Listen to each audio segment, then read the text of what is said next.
Jamais je n'aurais pensé qu'à 68 ans, je serais en train de mener une bataille avec une bande de snobs de la résidence à cause de mon tracteur. Mon tracteur, les gens, vous arrivez à croire ça? Ce véhicule n'est pas n'importe quelle machine.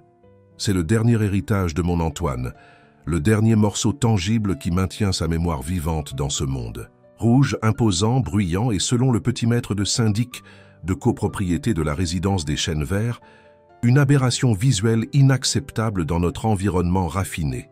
Environnement raffiné, mon œil. Laissez-moi vous raconter comment toute cette mascarade a commencé. Il y a 8 mois, après 50 ans à gérer notre petite ferme à la campagne, j'ai vendu la propriété. 50 ans, mes amis. Un demi-siècle à cultiver la terre, élever des animaux et construire des souvenirs. Après qu'Antoine soit parti il y a 3 ans, c'est devenu difficile de tout entretenir seul. La décision de vendre a failli me tuer, mais j'ai pensé « Olivia, il est temps de te reposer un peu. » Me reposer mon œil. Si j'avais su ce qui m'attendait, j'aurais continué dans la zone rurale jusqu'à mon dernier souffle. Avec l'argent de la vente, j'ai acheté un joli appartement dans cette fameuse la résidence des Chênes Verts. Le nom est chic, mais de Chênes Verts, il n'y en a que 3 chétifs à l'entrée et un syndic avec une mine renfrognée. J'ai cru que ce serait un endroit tranquille pour profiter de ma retraite, cultiver mon petit jardin et, occasionnellement, utiliser mon adorable tracteur pour aider à l'entretien du potager communautaire que je rêvais de créer. Innocente, n'est-ce pas? Une dame de presque 70 ans, croyant qu'elle pouvait apporter un petit bout de campagne dans ce morceau de béton plein de règles absurdes, ce que personne ne m'a dit, et ils auraient dû l'écrire en lettres capitales. Dans le contrat, c'est qu'une résidence sécurisée de luxe, c'est comme une prison mais avec piscine et salle de sport. Et le geôlier? Un certain monsieur Richard Mendonça, 43 ans, syndic professionnel de ceux qui vivent en gérant la vie des autres. Cheveux gominés, costume impeccable et un sourire plus faux qu'un billet de 3 € n'existe pas. Vous vous demandez, mais Madame Olivia, vous n'avez pas lu le règlement avant de signer? Bien sûr que j'ai lu, mon cher, ou du moins, j'ai cru avoir lu. Le document avait des lettres trop petites, une conspiration contre les personnes âgées, je vous le dis, et à aucun moment il ne mentionnait interdiction de tracteur. Il parlait vaguement de normes esthétiques et d'équipements inadéquats. Mais comment pouvais-je deviner que mon tracteur, qui tenait parfaitement dans le garage double de l'appartement, serait considéré comme inadéquat?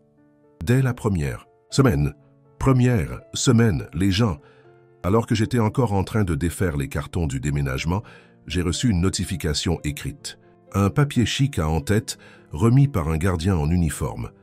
Il informait d'un ton solennel que les équipements agricoles ne sont pas autorisés dans les dépendances résidentielles conformément à la section 8, paragraphe 12 du règlement intérieur. Sur le coup, j'ai pensé, c'est une blague, c'est sûr. Où sont les caméras? Mais non, c'était réel. J'ai pris le papier, je l'ai bien froissé et je suis allé personnellement frapper à la porte du bureau du syndic. Quand je suis entré, sans frapper, je l'avoue, il était là, assis dans son fauteuil, pivotant en cuir comme un empereur sur son trône. « Monsieur Richard, ai-je commencé avec la voix la plus douce que j'ai pu feindre, il doit y avoir une erreur.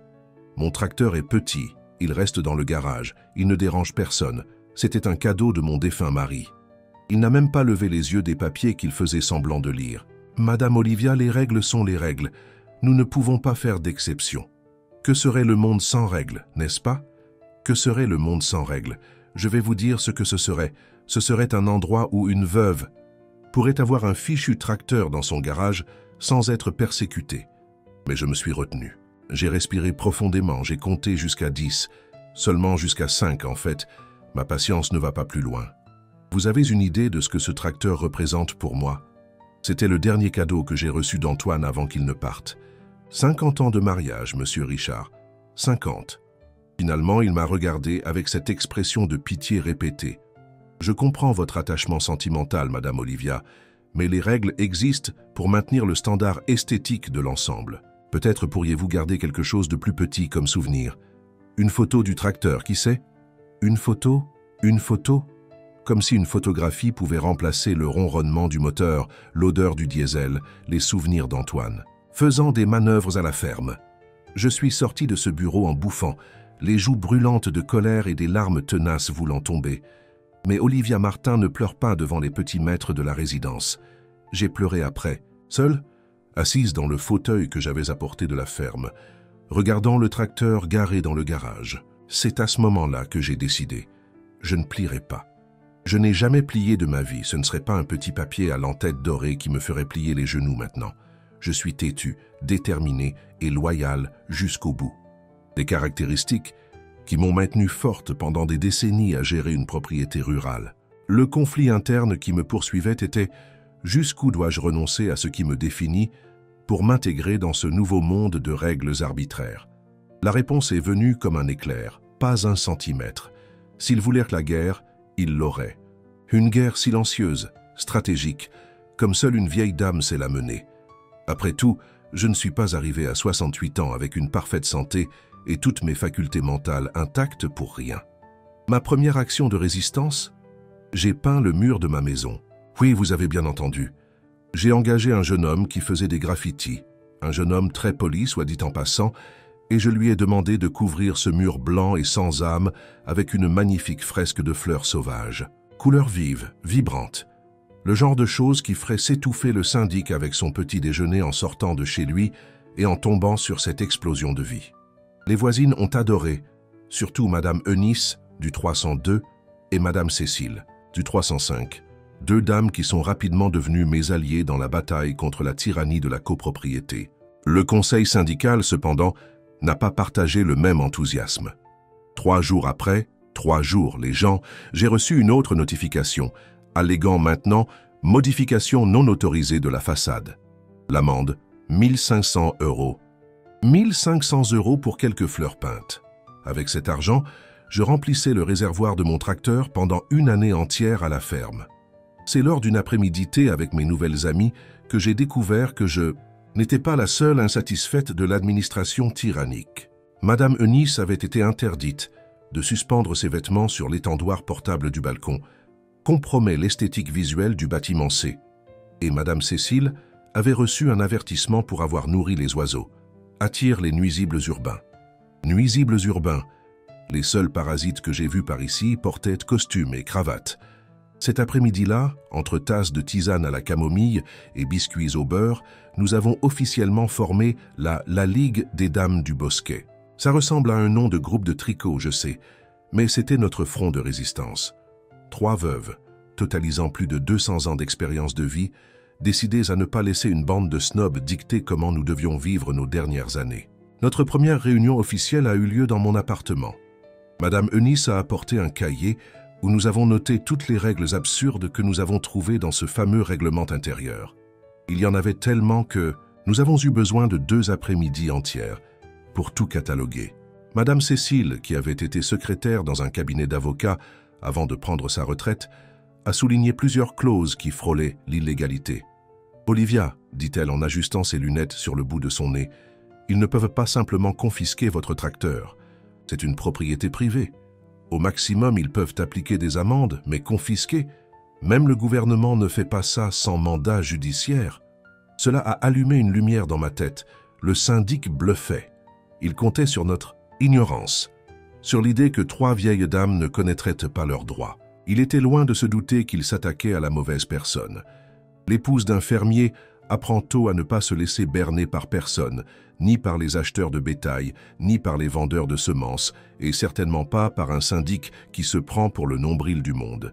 Pendant que nous planifions nos stratégies de résistance, l'hiver est arrivé en force, et avec lui, les pluies intenses typiques de notre région. C'est un jeudi soir que le système de drainage de la résidence a montré son vrai visage. Incompétent. L'eau a commencé à s'accumuler dans la zone commune, inondant rapidement les jardins, l'aire de loisirs et menaçant d'atteindre les garages. Le syndic a convoqué une réunion d'urgence dans la salle des fêtes. Il était là, avec sa planchette, et son air important, expliquant qu'ils auraient besoin d'engager une entreprise spécialisée, que le budget serait élevé, qu'il leur faudrait au moins 3 jours pour commencer les travaux. 3 jours. Ai-je élevé la voix au milieu de la foule de résidents trempés et irrités. Dans 3 jours, nous pêcherons dans les escaliers de la résidence. Richard m'a regardé comme on regarde une mouche dans la soupe. Vous avez une meilleure solution, Madame Olivia? Ah, s'il savait combien j'attendais cette question. Oui, Monsieur Richard, j'ai un tracteur. Un tracteur équipé d'une chargeuse frontale qui peut ouvrir des canaux de drainage en quelques heures. Ce même tracteur que vous voulez que je retire. Le silence qui a suivi était cinématographique. Tous les regards oscillaient entre moi et le syndic, comme lors d'une partie de tennis particulièrement tendue. J'ai vu sa pomme d'Adam monter et descendre tandis qu'il déglutissait. Ça ne serait pas approprié, a-t-il bégayé. Nous devons suivre des protocoles, engager des entreprises certifiées avec assurance et... Il a été interrompu par un grand bruit. Une partie du mur du fond avait cédé sous la pression de l'eau, aggravant encore la situation. Maintenant, l'eau de la rue entrait sans cérémonie, comme si elle avait reçu une invitation VIP pour la fête du désastre. « Les protocoles ne vont pas retenir cette eau, monsieur Richard, » ai-je dit, en me levant déjà. « Ceux qui préfèrent attendre l'entreprise certifiée, restez ici à discuter budget. Ceux qui veulent résoudre le problème, suivez-moi jusqu'au garage. » À ma surprise, et certainement à l'horreur du syndic, presque tous se sont levés et m'ont suivi. Je suis allé à mon garage.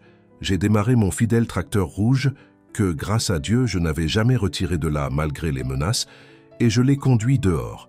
Le rugissement du moteur a résonné dans la résidence, comme un cri de libération. Dans les 6 heures suivantes, sous une pluie battante, nous avons travaillé comme une fourmilière organisée. Moi sur le tracteur ouvrant des canaux et déplaçant des débris, les voisins plus jeunes avec pelles et pioches improvisées, les dames coordonnant tout et servant du café chaud aux travailleurs. Même les adolescents ont lâché leur portable pour aider, filmant tout bien sûr, mais aidant. Vers 3 heures du matin, épuisée mais satisfaite, j'ai éteint le moteur du tracteur. L'eau s'écoulait déjà ordonnément par les canaux que nous avions ouverts, et le niveau avait considérablement baissé. Les résidents, trempés et boueux, m'applaudissaient. Applaudissait une dame de 68 ans couverte de boue de la tête aux pieds. À ce moment-là, j'ai senti qu'Antoine serait fier. J'utilisais son cadeau exactement comme il l'aurait fait, pour aider les autres. Le syndic, eh bien, il observait de loin sous un parapluie avec une mine plus sombre qu'un mort, à un enterrement. Il n'a pas bougé le petit doigt pour aider, mais il n'a pas non plus eu le courage d'intervenir quand il a vu la mobilisation générale des résidents. Le lendemain matin, encore en train de récupérer mes forces après la nuit héroïque, j'ai reçu une visite inattendue. C'était Monsieur Maurice, le président du conseil syndical de la copropriété, une figure que je ne connaissais que de nom et qui apparaissait rarement aux réunions. Un homme d'une 60aine d'années, avec ce type d'élégance discrète qui n'a pas besoin de s'annoncer. « Madame Olivia », a-t-il commencé, s'asseyant sur la chaise que j'ai offerte, « je suis venu personnellement vous remercier pour ce que vous avez fait hier. C'était extraordinaire. Je me suis méfié. D'après mon expérience, les éloges sont souvent le prélude à un coup monté. J'ai juste fait ce que n'importe qui avec un tracteur ferait, monsieur Maurice. » Il a souri. « Précisément. Le fait est que personne d'autre n'avait de tracteur. N'est-ce pas? Et cela m'a fait réfléchir à certaines règles de notre règlement. J'ai haussé un sourcil, sceptique. Le même règlement qui dit que mon tracteur est une aberration visuelle? Exactement celui-ci, a-t-il acquiescé à ma surprise. Vous savez, Madame Olivia, j'étais absent ces derniers mois, prenant soin de la santé de ma femme. J'ai laissé l'administration entre les mains de Richard et apparemment, il a profité de mon absence pour, disons, apporter quelques modifications au règlement sans passer par l'approbation en bonne et due forme de l'Assemblée générale. Cela a été comme une musique à mes oreilles fatiguées. Vous êtes en train de me dire que les nouvelles règles sont illégales? Pas si vite, a-t-il levé les mains dans un geste conciliateur. Disons qu'elles ont été mises en œuvre par des voies non conventionnelles. Ce qui m'amène à la vraie raison de ma visite. Je voudrais vous inviter à participer à la commission d'organisation de la fête de la Saint-Jean de la résidence. Le changement de sujet m'a prise par surprise. La fête de la Saint-Jean? Nous parlions de règlements illégaux et maintenant il voulait discuter kermesse? Monsieur, Maurice, avec tout le respect que je vous dois, qu'est-ce que l'un a à voir avec l'autre? Il s'est penché en avant, baissant la voix comme quelqu'un qui partage un secret d'État. La fête de la Saint-Jean est le moment où tous les résidents seront réunis, y compris les membres du Conseil. Ce sera l'occasion parfaite pour présenter une révision du règlement, votée en Assemblée générale extraordinaire que je convoquerai le même jour. Et je veux que vous soyez à mes côtés, comme représentante du bâtiment C. J'ai commencé à comprendre son jeu. Cet homme était plus rusé qu'il n'y paraissait. Et en attendant, Richard va continuer avec ses menaces d'enlever mon tracteur? Ah, à ce sujet, a-t-il souri, se levant pour partir. Disons qu'après l'événement d'hier, ce serait un suicide politique pour lui de s'en prendre à l'héroïne du tracteur. C'est comme ça qu'on vous appelle sur les réseaux sociaux, vous savez. Les jeunes de la résidence ont posté des vidéos qui ont déjà des milliers de vues. Après que M. Maurice soit parti, j'ai couru vers l'ordinateur. Oui, cette vieille dame sait utiliser ses bricoles et j'ai cherché ces fameuses vidéos. Mon Dieu, j'étais là conduisant mon tracteur rouge sous la pluie avec une détermination sur le visage que je n'ai même pas reconnue moi-même. Les légendes étaient hilarantes. Mamie Tracteur sauve la résidence pendant que le syndic regarde. Quand l'administration échoue, appelez la fermière retraitée. 68 ans de pure détermination. Si Antoine pouvait voir ça, il disait toujours que j'avais un caractère trop fort pour rester caché à la ferme. Il semble qu'il avait raison. J'ai accepté l'invitation de M. Maurice et je me suis plongé tête baissée dans l'organisation de la fête de la Saint-Jean. Ce fut une stratégie parfaite pour connaître plus de résidents et renforcer les alliances. La Ligue des Dames du Bosquet s'est considérablement agrandie, incluant maintenant non seulement des personnes âgées, mais aussi des mères célibataires, fatiguées des règles qui interdisaient aux enfants de jouer dans les aires communes, et de jeunes couples agacés par l'interdiction des barbecues sur les balcons. Lors d'une des réunions d'organisation, j'ai suggéré quelque chose d'audacieux, utiliser mon tracteur comme partie de la décoration de la fête. Nous pouvons le décorer comme un grand personnage rustique, festif, avec chapeau de paille et tout. Les enfants peuvent prendre des photos assis dessus. À ma surprise, l'idée a été approuvée avec enthousiasme.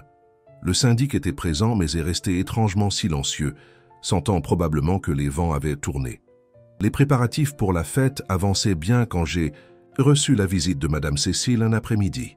Son visage normalement serein était tendu.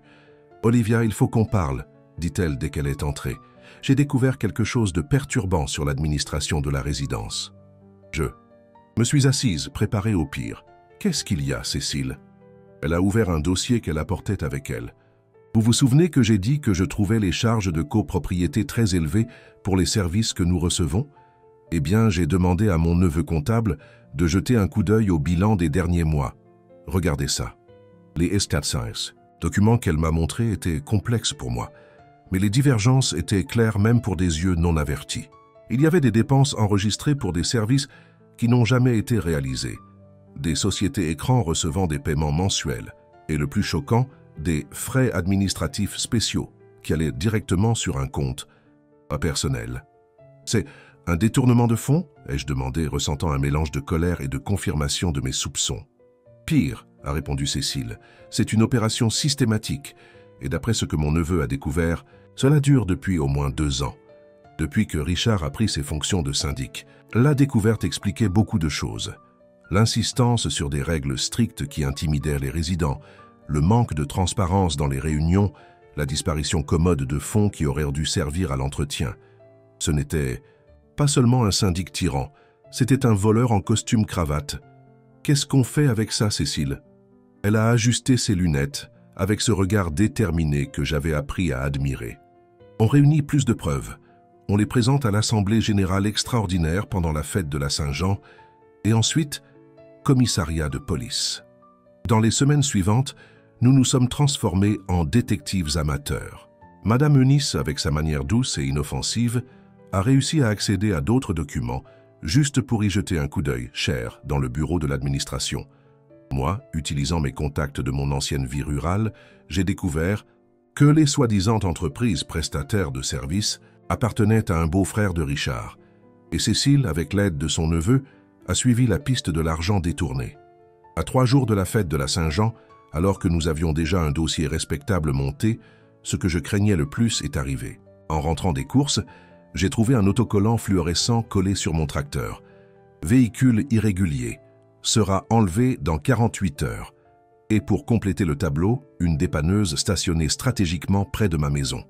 C'était la déclaration de guerre finale. Le syndic avait probablement découvert notre enquête et avait décidé d'agir avant que nous puissions l'exposer.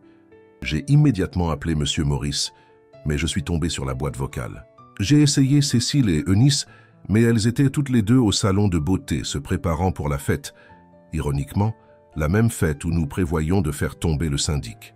Seul et sans temps pour élaborer des stratégies complexes, j'ai fait ce que n'importe quelle fermière sous attaque ferait. Je suis passé à la contre-attaque directe. Le lendemain matin à 5 heures précises, l'heure à laquelle j'ai appris à me lever après des décennies dans la zone rurale, j'ai démarré le moteur de mon fidèle compagnon rouge. Le rugissement a résonné dans la résidence encore endormie, provoquant probablement des cauchemars chez le syndic. J'ai manœuvré le tracteur hors du garage et je l'ai conduit lentement jusqu'à l'entrée principale de la résidence. Je l'ai positionné stratégiquement de manière à bloquer partiellement l'accès. Les voitures pourraient encore passer, mais elles devraient ralentir et faire une manœuvre compliquée. Je ne voulais empêcher personne d'aller travailler, juste attirer l'attention sur l'absurdité de la situation. Je me suis garé, j'ai éteint le moteur et je me suis assise sur le capot avec une pancarte improvisée qui disait « La tradition ne se confisque pas ». Ensuite, j'ai sorti mon crochet de mon sac parce que même en manifestation, une dame productive ne perd pas de temps et j'ai commencé à travailler sur un bonnet en attendant que le cirque commence. Cela n'a pas pris longtemps. Le premier à apparaître fut le gardien de nuit, les yeux écarquillés comme s'il voyait un fantôme. « Madame Olivia, vous allez bien ?»« Parfaitement bien, mon cher.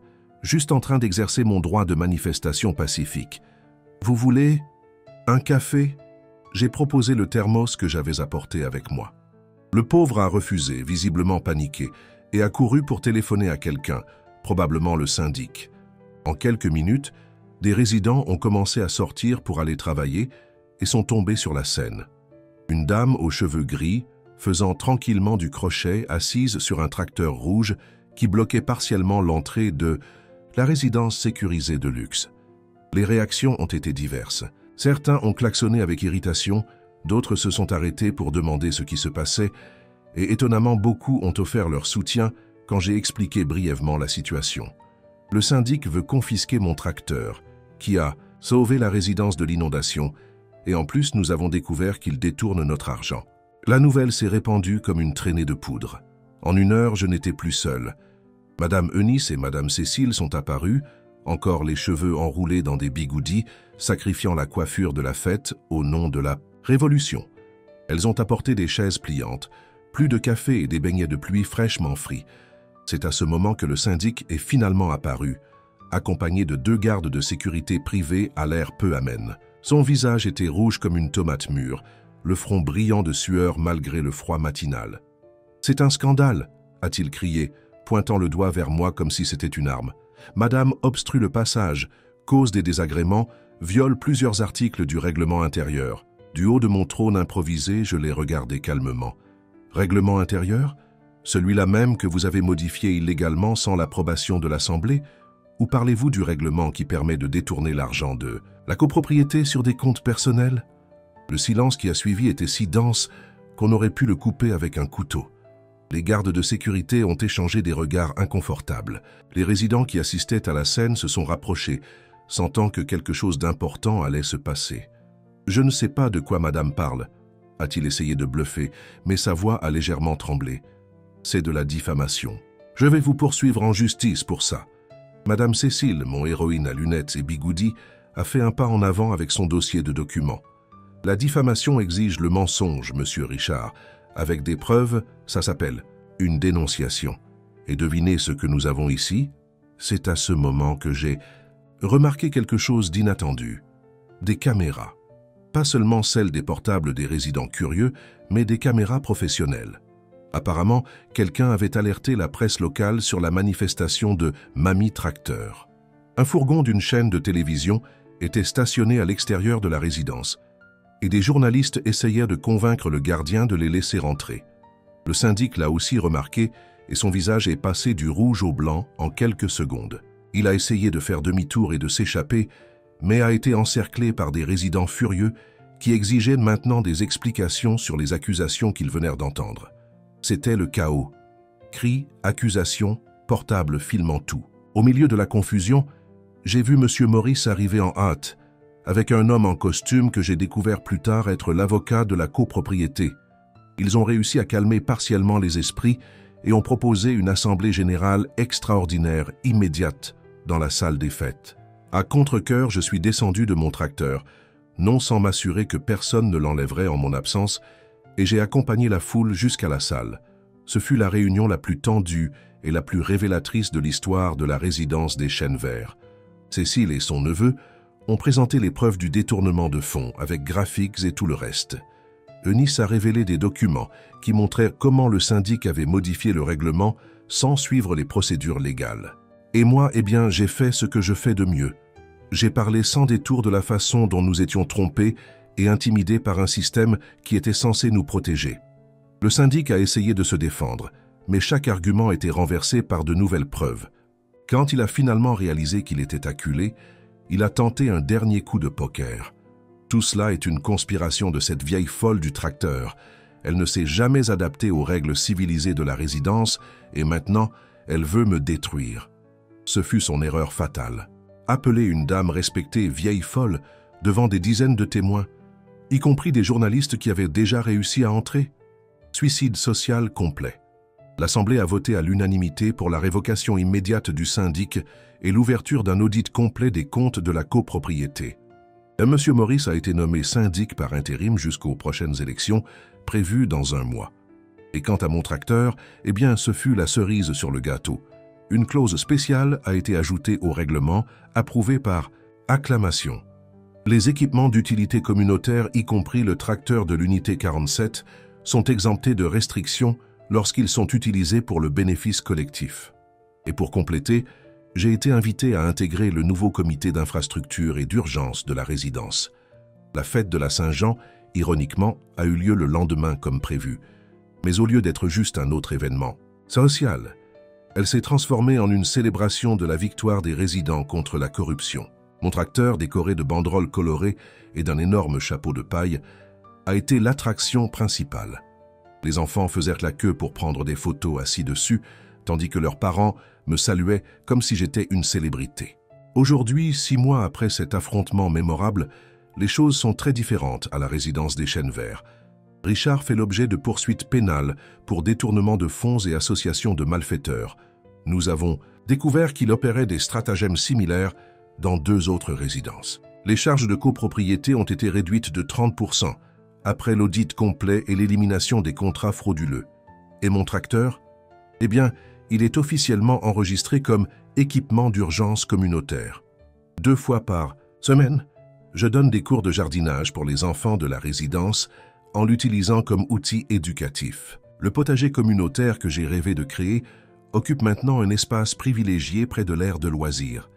Nous produisons de la laitue, des tomates, des carottes et même des fraises, qui sont distribuées entre les résidents ou données à une association caritative locale.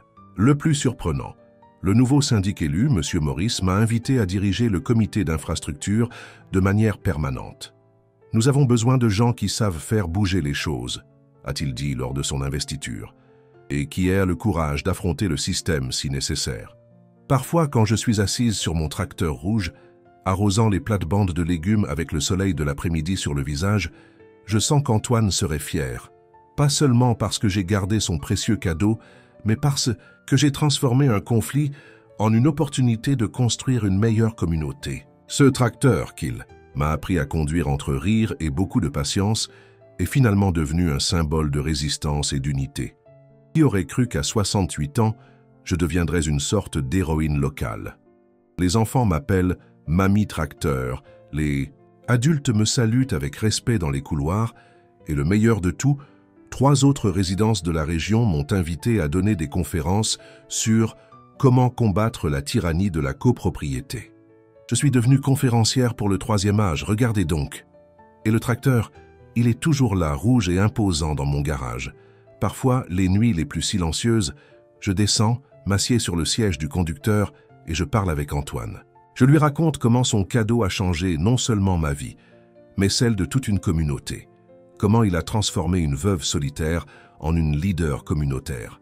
Comment il m'a donné un nouveau but quand je pensais que je n'avais plus qu'à regarder des feuilletons et faire du crochet jusqu'à la fin de mes jours. « Antoine, dis-je au vide qui fait encore mal après 3 ans, tu as toujours dit que j'étais trop têtu pour mon propre bien. Il semble que mon entêtement ait finalement servi à quelque chose de bien. Et je jure que parfois, quand le vent souffle d'une manière spéciale dans le garage, Je peux entendre son rire rauque me répondant « J'ai toujours su, Olivia, j'ai toujours su ». La vérité est qu'il n'est jamais trop tard pour se battre pour ce qui est juste. Il n'est jamais trop tard pour se réinventer. Et définitivement, jamais, jamais, il n'est trop tard pour bloquer l'entrée d'une résidence. Avec un tracteur, quand la bureaucratie et la corruption essaient de vous engloutir. Et si un jour vous passez par la résidence des Chênes Verts et que vous voyez une dame aux cheveux gris conduisant un tracteur rouge dans les jardins, klaxonnez. C'est probablement moi, Mamie Tracteur, faisant toujours ce que je sais faire, de mieux, provoquer la révolution nécessaire avec un sourire aux lèvres et les mains fermes sur le volant. Parce que c'est la leçon que j'ai apprise durant tout ce parcours, quand ils essaient de confisquer votre tracteur, qu'il soit littéral ou métaphorique, ne le cédez pas. Bloquez l'entrée principale et forcez tout le monde à affronter le problème. Parfois, une dame têtue sur un tracteur rouge est tout ce dont le monde a besoin pour tourner un peu plus juste. Et maintenant, si vous me permettez, je dois y aller. La réunion du comité d'infrastructure commence dans une demi-heure. Et comme on dit par ici, je suis connu pour ma ponctualité impeccable. Après tout, qui conduit un tracteur apprend que dans la vie, tout comme dans les champs, le bon timing est essentiel. À la prochaine histoire de rébellion sénile. Et souvenez-vous, l'âge n'est qu'un chiffre, l'entêtement est un super pouvoir. Et un bon tracteur vaut plus de 1000 mots dans un règlement intérieur mal écrit.